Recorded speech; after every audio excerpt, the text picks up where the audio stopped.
There are moments in history when everything changes in seconds, when doors that seemed unbreakable open with a single blow, when secrets that were kept for an entire decade are exposed under a light that can no longer be turned off. This was one of those moments. On January 3rd, 2026, at 2 a.m. Caracas time, when US federal agents stormed into the depths of Fuerte Tiuna and began opening vaults that no one else in the world knew existed, what they found was not simply a collection of luxury objects. What they found was the complete map of how a regime loots an entire people and hides it underground. And at the center of that map was her, not Maduro, her, Cilia Flores. In 2017, 87% of Venezuelans lived in poverty. Mothers scavenged through garbage to feed their children. Hospitals operated in darkness, without electricity, without medicines, without surgical gloves for doctors who operated blindly. Children ate once a day if they were lucky. 5 million people fled the country, walking toward the borders, carrying their children, leaving behind their homes, their schools, their entire lives.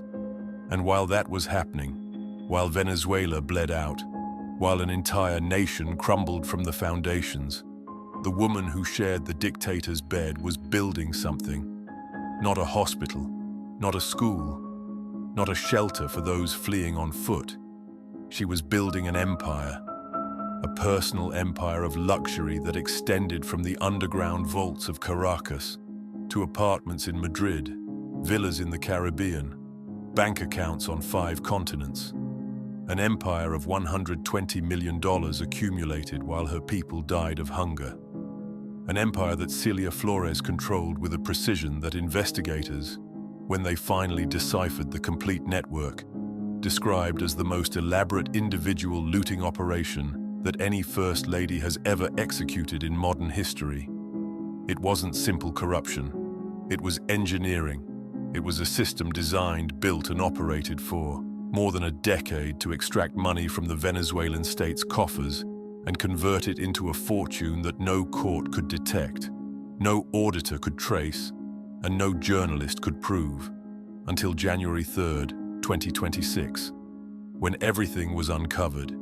Today, you're going to see the complete evidence, not just the objects, not just the numbers. You're going to see how the machine worked, how Cilia Flores was the silent architect behind one of the most devastating looting operations in Latin American history, how she controlled the money, the properties, the false identities, and the networks of frontmen that allowed one woman to accumulate $120 million while millions of people fled walking. This is not the version the regime allowed the world to see for years. This is the complete truth. But first, you need to understand something. To understand the magnitude of what Cilia Flores did, you need to understand who she was before being the woman who accumulated $120 million in luxury hidden underground. Cilia Flores didn't arrive at power by accident. She wasn't a passive wife who watched from the sidelines while her husband governed a country on the brink of collapse. She was part of the system. She was part of it long before Maduro reached the presidency. She was part of the same political movement since the 90s. She knew the structures of Venezuelan power from the inside. She knew who had authority over what. She knew how state money flowed, how public contracts were approved, who signed what. And when Maduro came to power, when state resources opened up in a way Venezuelan history had never seen before, Cilia was not a spectator. She was the main actor. The relationship between Maduro and Cilia wasn't just marital. It was operational. It was a power alliance built over decades. Maduro was the face of the regime, the one who appeared on television, the one who received foreign leaders, the one who signed decrees and speeches. Cilia was the hand that moved the money.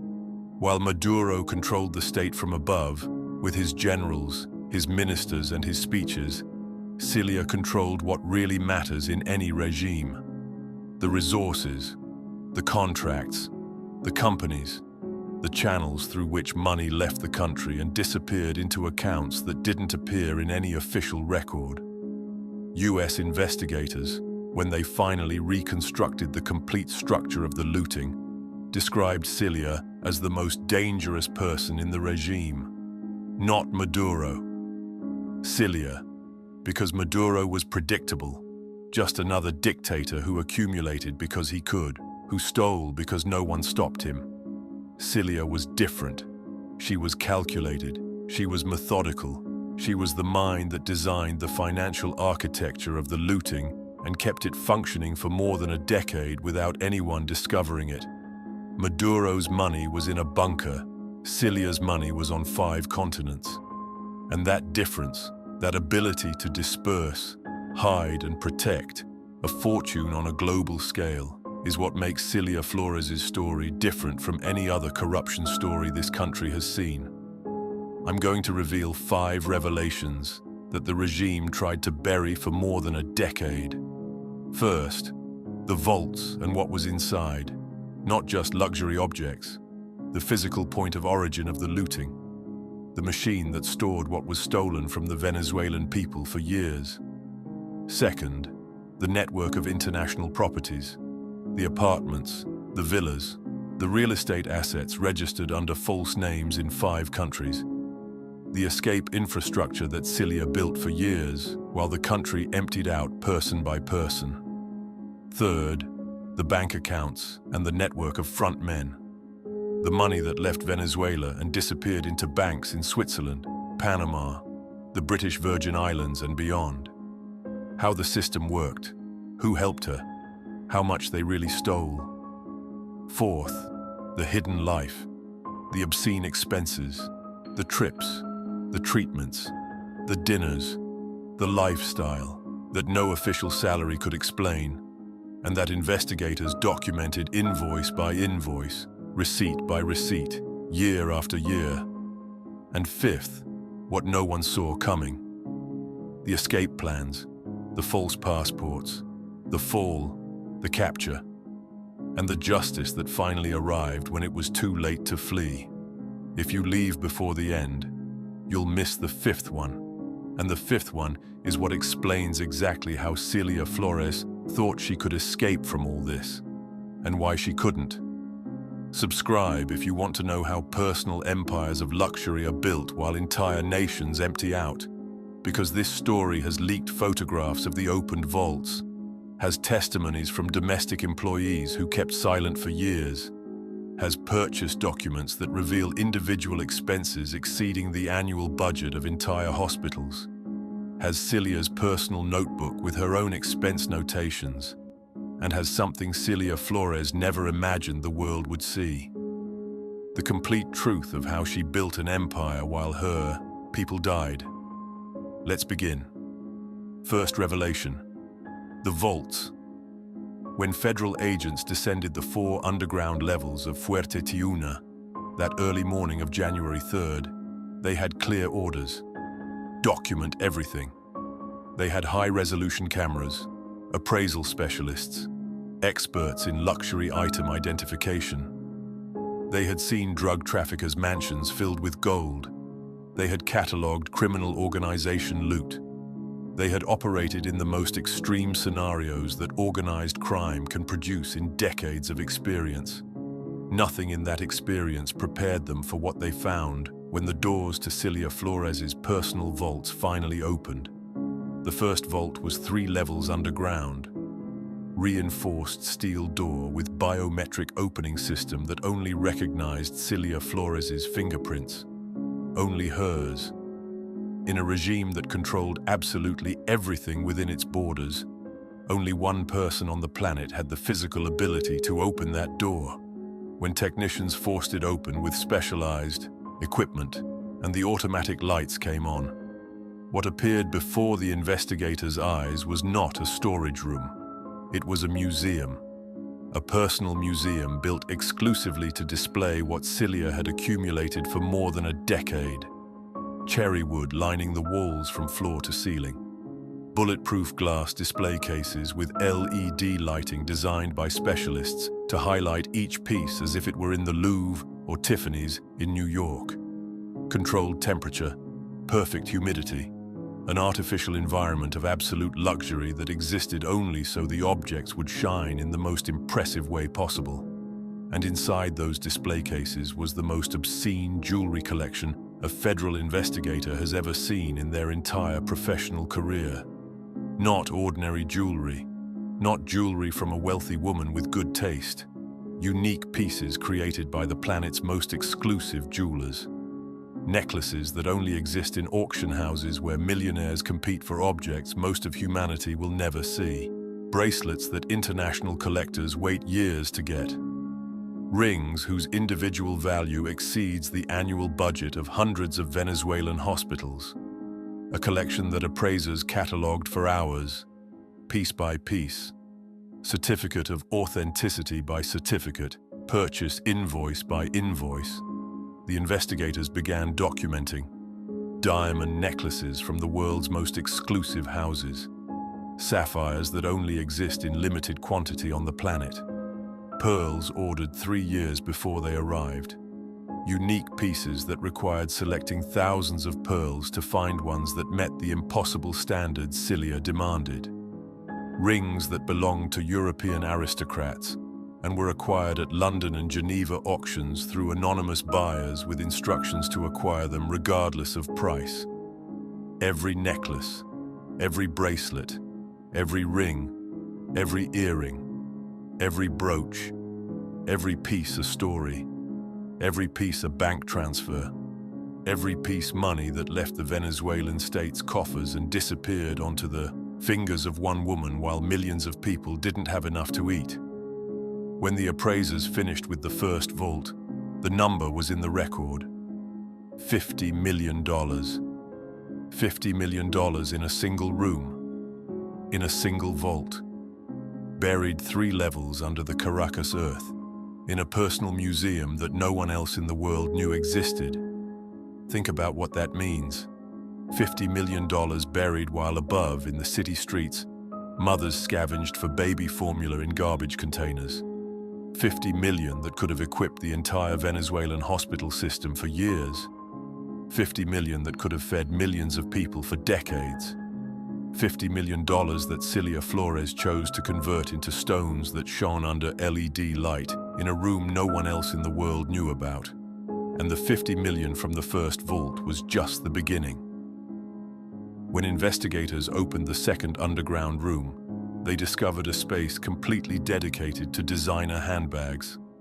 Not a closet, not a dressing room. A room the size of a 2-bedroom apartment, completely lined with illuminated shelves designed specifically to display each bag as if it were a museum piece. Temperature controlled at exactly 20 degrees. Relative humidity of 45%. Lighting without ultraviolet radiation to prevent discoloration. Air filtration system to eliminate dust particles.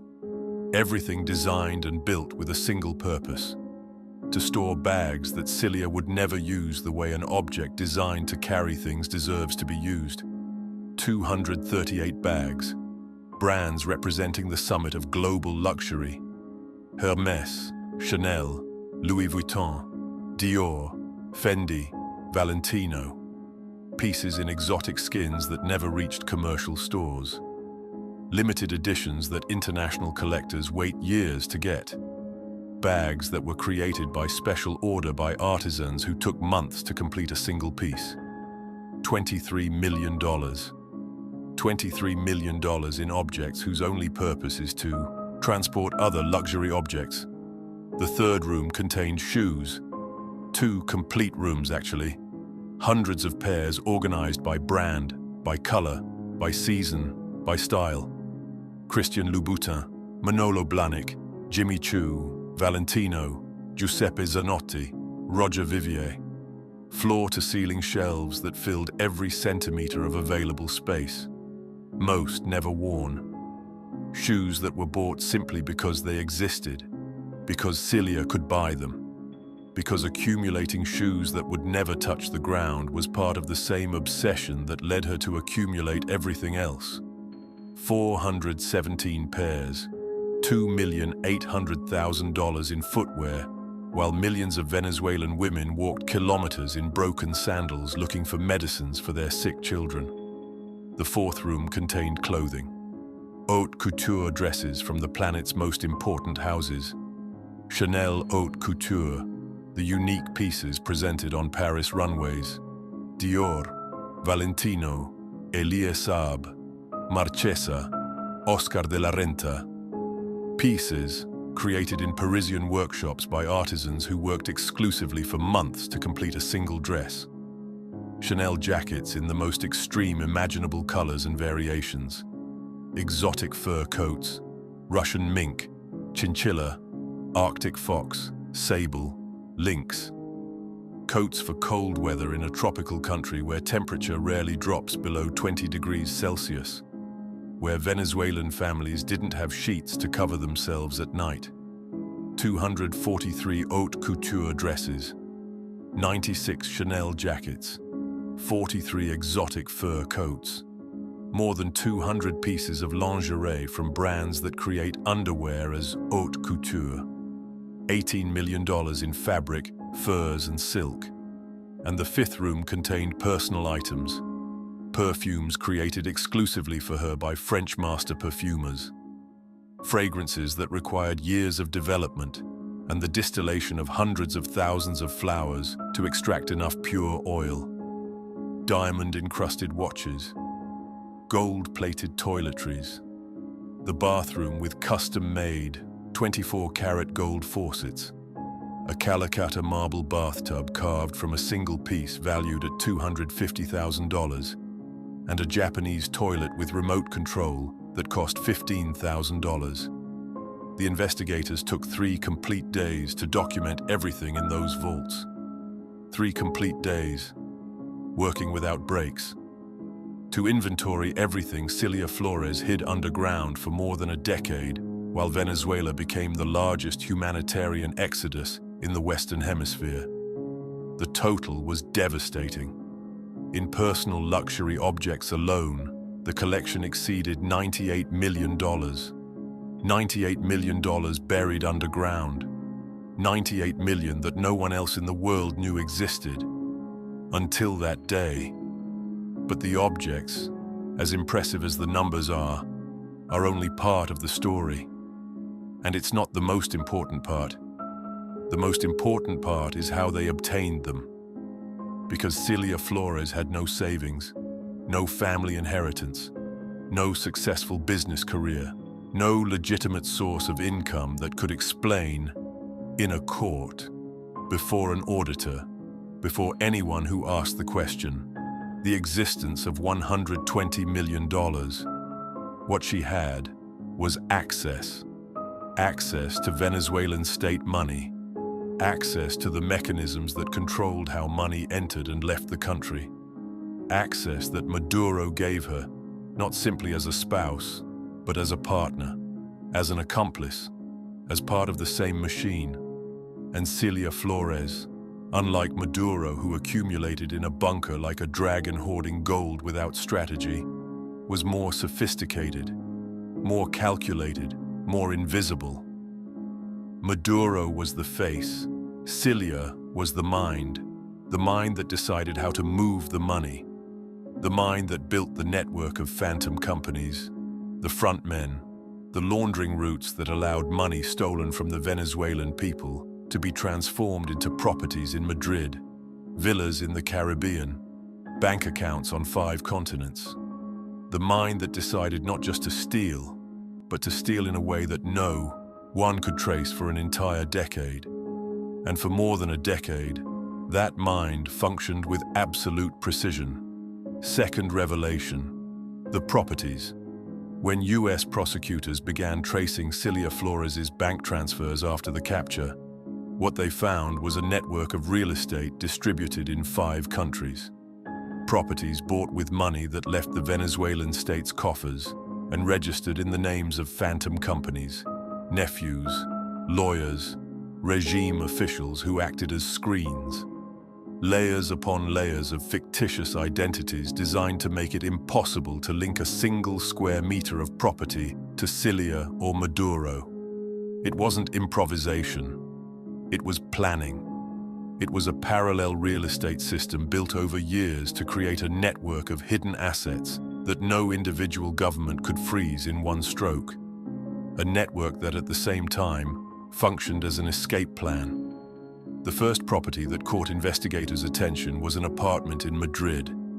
Salamanca, the Spanish capital's most exclusive neighborhood, one of Europe's most expensive neighborhoods, 280 square meters, 4 bedrooms, 4 bathrooms, terrace with direct views of the Retiro, purchased in 2015 for €2,400,000. The name on the purchase deed wasn't Cilia Flores. It wasn't Maduro. It wasn't any known Venezuelan. It was a Spanish limited company whose sole shareholder was a nephew of Cilia who resided in Madrid. Spanish investigators took months to trace the chain of documents connecting that apartment to Venezuelan money. The money arrived in Spain through an offshore company in the British Virgin Islands that received the funds from a Swiss bank that in turn received them from an account in Panama that was fed with transfers from Venezuelan companies that supposedly exported agricultural products. They exported agricultural products while Venezuela imported food because it didn't have capacity to produce enough to feed its own population, while lines for food extended for entire blocks in Venezuelan cities. When Spanish investigators finally entered the apartment, what they found was a space completely furnished with European antiques and 19th century Spanish art. Louis XV sofas, 18th century Italian dining table, Baccarat crystal chandelier, antique Persian rugs, paintings by Spanish painters valued at more than €500,000. The apartment was never inhabited. Never. Not a single night. Not a single breakfast. Not a single step through those halls furnished with antiques representing €1 million in content between 4 walls. Cilia bought it, furnished it with extravagant luxury, and left it empty, intact, waiting, a hidden asset, a potential refuge. One more piece on the board Cilia was building for years. The second property was a villa in the Dominican Republic, Casa de Campo, one of the Caribbean's most exclusive resorts, one of the most coveted residential areas in the entire Western Hemisphere. The villa had direct ocean views, 6 bedrooms, infinity pool that visually merged with the ocean, jacuzzi, private tennis court, personal dock, purchased in 2016 for $4,200,000, registered in the name of an offshore company in the British Virgin Islands. Not in any Venezuelan's name, in the name of a corporate entity that, on paper, had no visible relationship to the Venezuelan regime or Maduro's family. The villa was furnished like a 5-star hotel, high-end Italian designer furniture, Egyptian cotton sheets, Viking and Sub-Zero appliances in the kitchen, Bang & Olufsen entertainment system, everything, and it had permanent staff. Gardeners who trimmed the garden every day, cleaning staff who left the villa impeccable every morning, a cook who prepared menus that most days no one ate, everything paid with transfers from Venezuelan accounts, everything subsidized indirectly by the Venezuelan state, by the Venezuelan people who didn't have enough budget to pay teachers' salaries. Cilia visited it exactly 4 times in 5 years. 4 visits, in 5 years, to a $4,200,000 villa with permanent staff and infinity pool facing the ocean. 4 visits while entire families fled Venezuela, walking hundreds of kilometers in darkness, because they didn't have money even for a bus ticket to take them to the border. The third property was an apartment in Miami. Sunny Isles Beach, the traditional refuge of Venezuelan money. A neighborhood full of glass towers where wealthy Venezuelans who escaped from the regime or looted the regime tried to rebuild their lives far from Caracas. 38th floor of a tower facing the ocean. 350 square meters. 5 bedrooms, 5 bathrooms. Wraparound terrace with panoramic view of the Atlantic Ocean. Purchased in 2017 for $3,800,000. Registered in the name of an offshore company in Panama whose final beneficiary was a lawyer who worked for the Venezuelan regime for years. A lawyer who, according to testimonies from former officials who cooperated with U.S. prosecutors, acted exclusively as an intermediary for Cilia in real estate operations in the United States. He never made decisions on his own. He only executed instructions that came from Caracas. The apartment was furnished with high-end Italian design. B&B Italia sofas, Minotti chairs, Casina tables, contemporary art on the walls. The kitchen had Gaggenau appliances totaling more than $100,000. The bathrooms had gold-plated Dornbracht fixtures. Cilia never inhabited it. She never slept in that apartment. She never had a coffee in that kitchen with $100,000 in appliances. But it was ready. It was always ready. Like an emergency exit that needed to be open at any moment. And that wasn't by chance. Prosecutors discovered that the properties weren't just hidden assets or disguised investments. They weren't simply a way to convert stolen money into real estate that would generate value over time. They were part of a plan, an escape plan that Cilia built for years. Properties in 3 different countries, each registered under a different identity, each connected to a network of bank accounts that would allow financing a new life if the time came to disappear. Europe, the Caribbean, the United States, 3 exits, 3 identities, 3 possible lives in case the first life, the real life, stopped working. The moment that, in January 2026, arrived, but it arrived too late. Third revelation, the money. This is where Cilia Flores' story stops being a tale of individual excess and becomes something bigger, a case study of systematic corruption on a national scale. Evidence of how a regime can loot an entire people for an entire decade and hide the money so no one detects it until it's too late. This is where the numbers stop being simply obscene and become proof. How much money can one person steal without anyone noticing? In Cilia Flores' case, the answer is $120 million.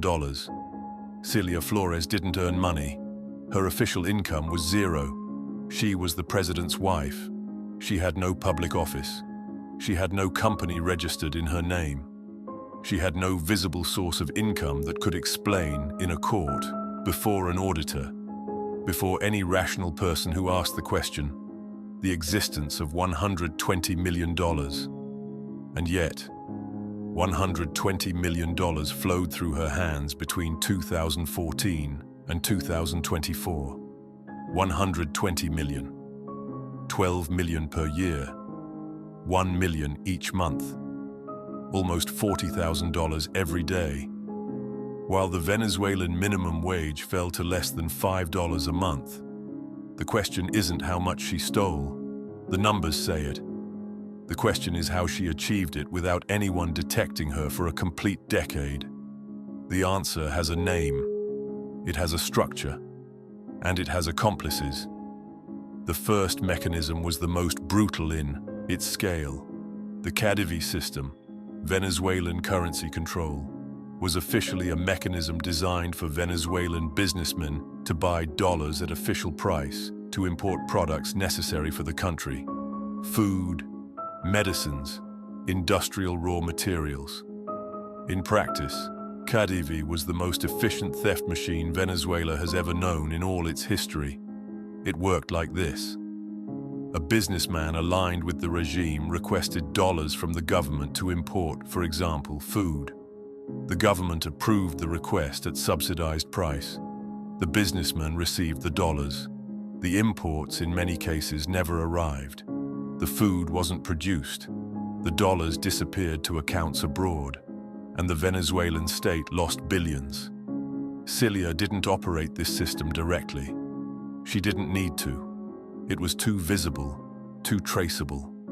She had a network of businessmen, lawyers, frontmen who acted as intermediaries between the system and the funds that eventually reached Cilia's accounts. Each person in that network had a specific role. Each person received their part of the loot.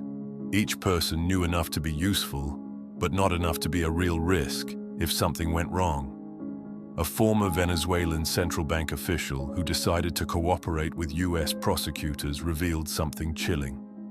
According to his testimony, just between 2013 and 2018, more than $5 billion left Venezuela illegally using mechanisms controlled directly by Maduro and his inner circle. $5 billion in 5 years. $1 billion per year. Almost $3 million per day. While the Venezuelan minimum wage fell to less than $5 per month. While Venezuelans stood in 12-hour lines to buy a kilo of flour. While children died of malnutrition in hospitals that didn't even have running water. The second mechanism was more direct and more personally linked to Cilia. Fictitious contracts between Venezuelan companies and European fashion houses and jewelers. The contracts said Venezuela imported luxury textile products or accessories for resale. In reality, money flowed in the opposite direction. Prosecutors found invoices signed in Paris, Geneva, and Milan that didn't correspond to real purchases but to disguised transfers. It was brilliant in its cynicism. The same system that should bring products to the Venezuelan people was used to extract money from the Venezuelan people and convert it into personal luxury for the woman who governed alongside the dictator. Each invoice was a tube through which money left the country. Each transfer was one more step in Venezuela's silent destruction. And each luxury package that arrived at Cilia's vaults was physical proof of how much money had disappeared from the coffers that should have fed millions of people. The third mechanism involved banks, and this is where the network of frontmen becomes the centerpiece of the system. Prosecutors identified accounts in banks in Switzerland, Panama, the British Virgin Islands, Singapore. None in Cilia's name, none in Maduro's name. All in the names of offshore companies, foundations, frontmen. Layers upon layers of fictitious entities designed to make it impossible to trace the money's origin without years of forensic financial investigation. The most significant account was in a Swiss private bank in Geneva, opened in the name of a Liechtenstein foundation, whose final beneficiary was a Panamanian offshore company, controlled by a Venezuelan lawyer who worked as Maduro's legal advisor for years. When Swiss prosecutors, under pressure and forced cooperation from the United States, finally obtained access to that account, the balance was 92 million euros. 92 million euros in a single account, in a single bank, in a single country. And that was just one of the accounts prosecutors had identified up to that point. The money reached Switzerland through a chain of transfers that investigators took months to reconstruct. First, it left Venezuela as payment for fictitious services billed by phantom companies. Then it passed through correspondent banks in Panama and Miami. Then it was transferred to intermediary accounts in the Cayman Islands. Finally, it arrived in Switzerland completely laundered, completely clean. Impossible to trace without years of forensic financial investigation. It was a system designed by people who perfectly understood the global architecture of the international financial system. People who knew each country's laws. People who understood exactly where the holes in the global system were and how to use them to move money without being detected. And Cilia Flores was at the center of that architecture, not as manual executor, as designer, as the person who understood the complete system and who decided how to use it to create an invisible fortune. But not all the money stayed quietly in bank accounts generating interest. Cilia also invested. Prosecutors discovered that part of the fortune was in European, investment funds, corporate bonds issued by US technology companies, stakes in hedge funds operating from the Cayman Islands, everything bought through intermediaries, everything generating returns that increased the fortune year after year. The fortune didn't just exist, it grew. While Venezuela became impoverished, while the country's gross domestic product fell year after year, while millions of Venezuelans lost their savings to the planet's highest inflation, Cilia Flores' hidden fortune grew richer. It grew while the country died. And then there was the cash. Federal agents found more than $8 million in physical cash distributed throughout Cilia's residence. Not in a safe, not in a secure, centralized location.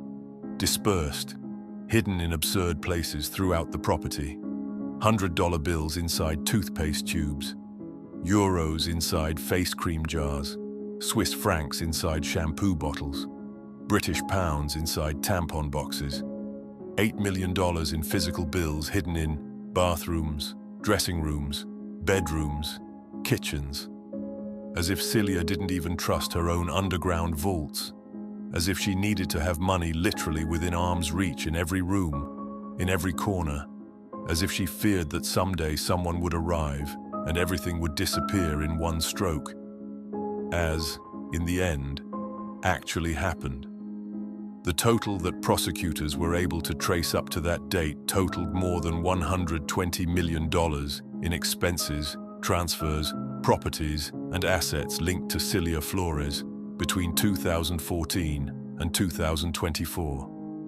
$120 million. $120 million that represent every person who died in a hospital without medicines. Every child who didn't go to school because there were no teachers or materials. Every family that fled the country with just the clothes on their backs because staying meant dying of hunger. $120 million that Cilia Flores chose to convert into her personal life, while millions of Venezuelans didn't have $20 to pay a month's rent. Fourth revelation, the hidden life. While the Venezuelan people stood in 12-hour lines to buy a kilo of flour, while women gave birth in hospital hallways without anesthesia, while teachers resigned because they couldn't pay for transportation to get to schools, Cilia Flores lived a life that defied human comprehension. It wasn't just luxury. It was a life completely disconnected from the reality that existed meters from the walls of her residences. A bubble so thick, so impermeable, that the misery that defined the country Cilia and Maduro governed seemed not to exist. Prosecutors reconstructed her expenses month by month, year after year, invoice by invoice, receipt by receipt, transfer by transfer. And what they found wasn't simply excess. It was a lifestyle so disproportionate, so grotesquely unnecessary, that it seems like fiction, that it seems invented by someone who wants to show the absolute absurdity of what a regime can produce. Spa in Paris. 20,000 euros in a single day of facial treatments and massages. A single day. While Venezuelan nurses washed their uniforms by hand every night because they didn't have money even to buy a spare one. Dinners in Geneva. 15,000 Swiss francs for 4 people at a single restaurant. One dinner. While entire families in Venezuela survived on less than $20 in an entire month. Flights. When she didn't use private jets seated by the state, Cilia flew in first class and presidential suites on commercial planes. $30,000 for a single flight. A single flight cost more than what a Venezuelan professional earned in 2 years of work. Hotels. The Ritz Paris, where the most luxurious suite cost 20,000 euros per night. Cilia reserved it for consecutive weeks, not out of necessity, not because she had nowhere else to stay, out of preference, because that was the quality of life Cilia considered normal. And the trips weren't vacations in the ordinary sense of the word. They were commercial operations. Each trip to Europe or the United States coincided with visits to Swiss jewelers, Parisian fashion houses, London auction houses. Each trip became a massive spending excursion that prosecutors were able to reconstruct invoice by invoice, receipt by receipt. The documents reveal individual purchases that exceeded the annual budget of entire Venezuelan hospitals. A single necklace bought in London cost more than what a Venezuelan hospital spent in an entire year on medicines. A single bag bought in Paris cost more than what a Venezuelan school spent in a year on educational materials. And Cilia knew it. She had to know it. It was impossible not to know. It was impossible to sign a check and not understand exactly what that amount represented for the millions of people that Cilia, alongside Maduro, governed. But she signed, and she bought, and she accumulated, again and again, year after year, purchase after purchase, transfer after transfer, as if the Venezuelan people's money were an infinite river from which she could take as much as she wanted without thinking twice. As if the Venezuelans dying of hunger meters from her vaults didn't exist. As if the contrast between her life and that of the millions of people her regime was destroying didn't matter a second of her days. Witnesses close to the residence, domestic employees who finally decided to speak after years of silence, described Cilia as a woman who never looked out the window toward the city, who never turned on the television when they broadcast news about the lines, the empty hospitals, the fleeing families, who lived in a world where Venezuelan misery simply didn't exist.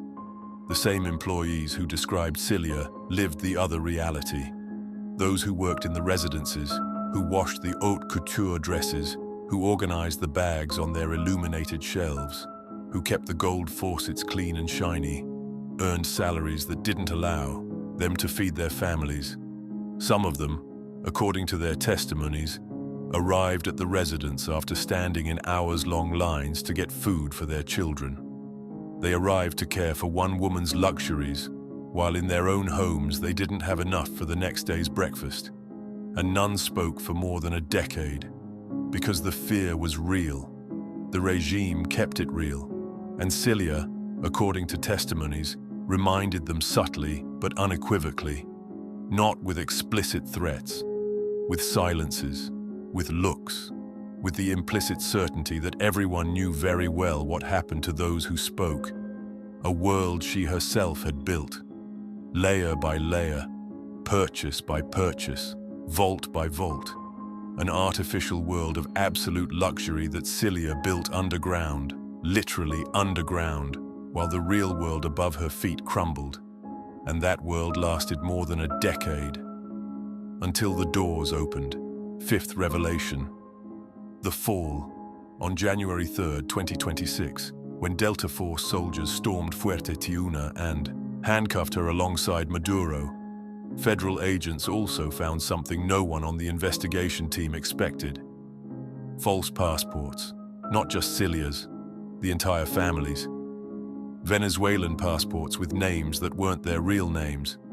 Nicaraguan passports, Cuban passports, complete identities meticulously fabricated over years. Fictitious names, fictitious histories, documentation prepared with the same precision with which Cilia prepared everything else. Everything ready for a flight that Cilia had been planning long before that January night. Prosecutors reconstructed the plan piece by piece, and when they saw everything together, the image was terrifying in its clarity. The properties in 3 countries, each registered under a different identity, each furnished and ready to be occupied at any moment, on any day, without prior notice. The apartment in Madrid, the refuge in Europe, the villa in the Dominican Republic, the paradise in the Caribbean, the apartment in Miami, the exit to the United States, the country where millions of Venezuelans who had fled from the regime Cilia helped build, lived. The bank accounts on 5 continents, funds distributed so that no individual government could freeze them all in a single simultaneous stroke. Investments that generated returns regardless of where Cilia was physically. The false passports. Identities prepared for years. Not last-minute improvisations. Not vague emergency plans. Real documents, sealed, registered, capable of passing airport inspections after airport inspections without arousing suspicion. The network of front men. People who, once activated, could move financial assets, close accounts, and facilitate a complete disappearance in less than 48 hours. It was a perfect plan. A plan that Cilia Flores had built for years, piece by piece, with the same precision and method with which she built her fortune, and the same patience with which she waited for no one to discover her. A plan that required only one thing to work: time. The plan needed time to work. It needed the threat to arrive slowly. It needed warning signals, days, weeks perhaps, enough time to activate the network, to move the assets, to take the passports, to leave the country before someone arrived at the doors. The Delta Force didn't arrive slowly. It arrived at 2 in the morning. 150 military aircraft crossing Venezuelan airspace in silence, without warning, without prior alert signals, without time to react, without time to activate anything. In seconds. Cilia Flores was in the bunker when the first explosives opened the doors of Fuerte Tiuna. She didn't have time to call anyone. She didn't have time to reach any of her emergency exits. She didn't have time to activate the network she had spent years building exactly for this moment. The network that was supposed to save her. The network that didn't work because there was no time.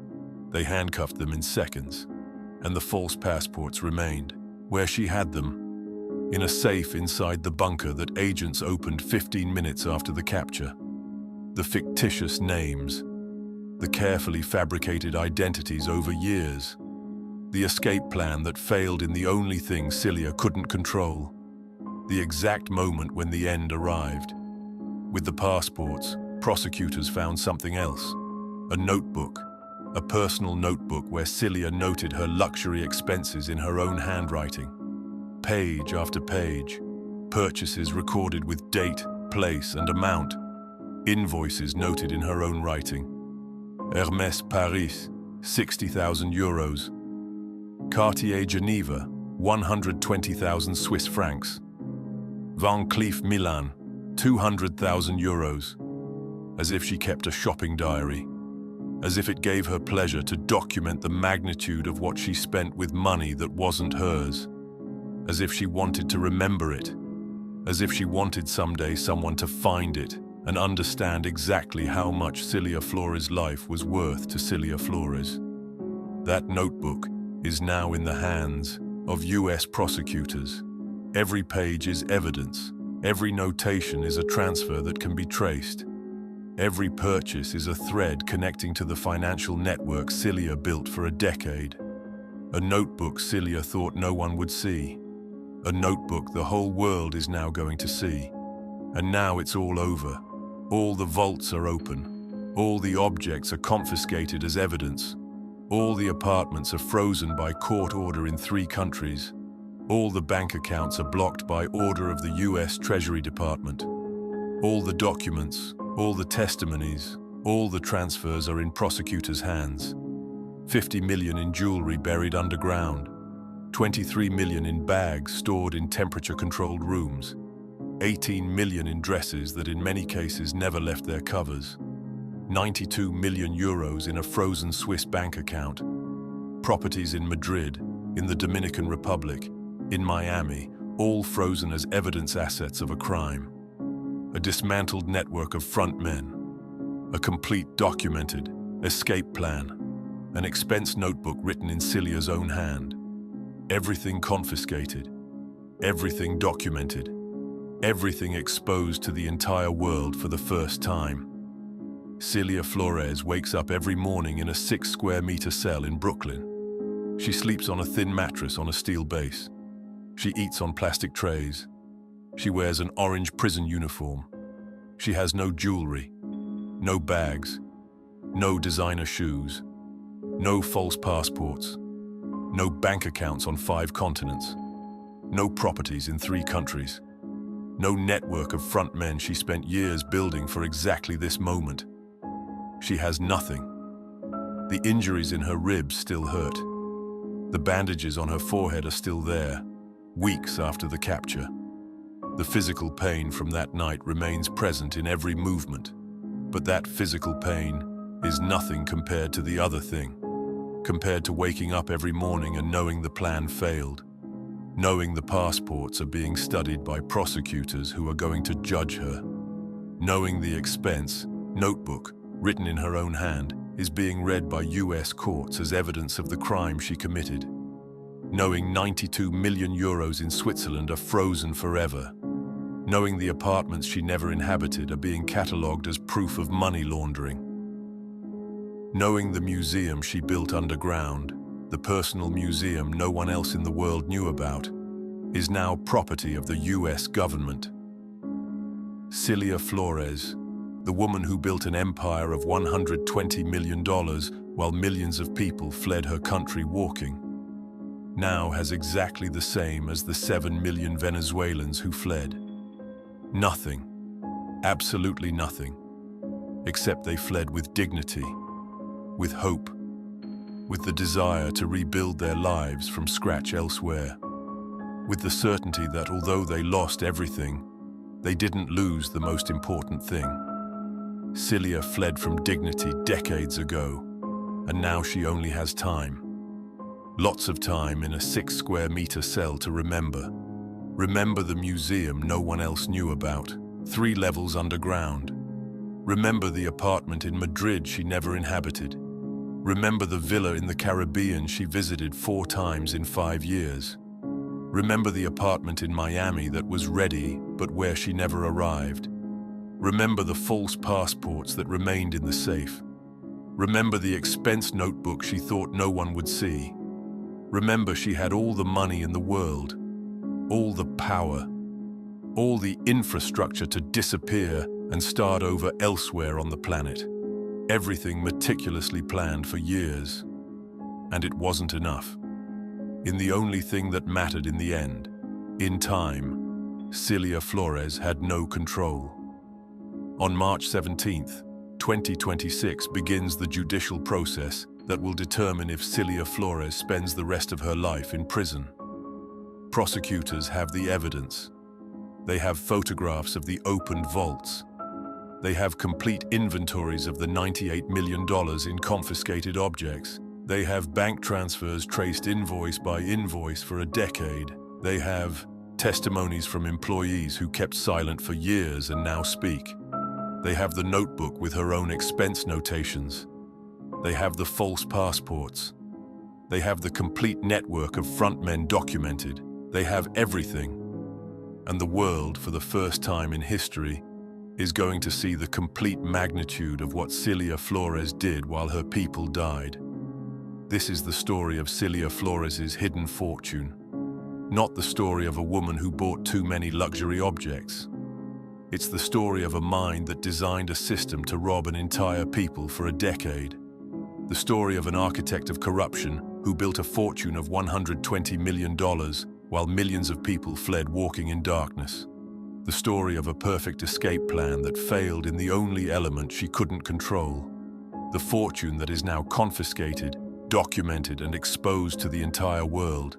And the fall that, when it came without giving time to flee. This is the truth Cilia Flores didn't want the world to see. Subscribe so you don't miss the continuation of this story.